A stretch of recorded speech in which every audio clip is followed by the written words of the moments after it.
বলিউডে যুগ যুগ ধরে সাফল্যের শীর্ষে দুই নাম শাহরুখ খান ও আমির খান। একজন বলিউড বাদশাহ, অন্যজন মিস্টার পারফেকশনিস্ট। নিজেদের অভিনয় দক্ষতা ও বক্স অফিস সাফল্যে বলিউডের ইতিহাসকে সমৃদ্ধ করেছেন দুজনই। তাদের মধ্যে সম্পর্কটাও বন্ধুত্বপূর্ণ। আমির খানের সর্বশেষ জন্মদিনে তার বাড়িতে হাজির হয়ে শুভেচ্ছা জানিয়েছিলেন শাহরুখ খান, কিন্তু এই শাহরুখকে নিয়ে এবার কটু কথা বলেছেন আমির খান।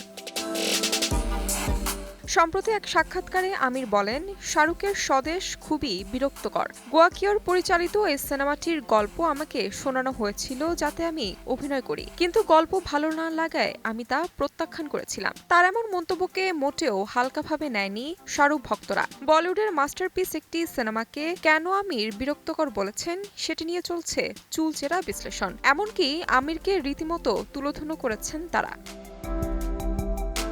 এক্সে একজন লিখেছেন, স্বদেশের একটি গানের কিছু অংশে আমিরের পুরো ফিল্মোগ্রাফির চেয়েও বেশি বার্তা রয়েছে। স্বদেশের প্রতিটি সংলাপ এবং দৃশ্য জীবনের মূল্যবোধ শেখায়। আরেকজন লেখেন, এই লোকটা শাহরুখকে হেয় করার জন্য সীমা অতিক্রম করেছে। সিতারা জামিন পার যখন ব্যর্থ হবে তখন আমি খুব খুশি হব। শাহরুখ ভক্তদের এমন নানা মন্তব্যে ঝড় উঠেছে নেট দুনিয়ায়। এদিকে স্বদেশকে সমালোচকরা শাহরুখের ক্যারিয়ারের সেরা সিনেমাগুলোর মধ্যে অন্যতম হিসেবে বিবেচনা করেছেন, যেটিকে কাল্ট ক্লাসিকের মর্যাদা দেওয়া হয়েছিল। তাহমিনা তন্নি, সময় সংবাদ।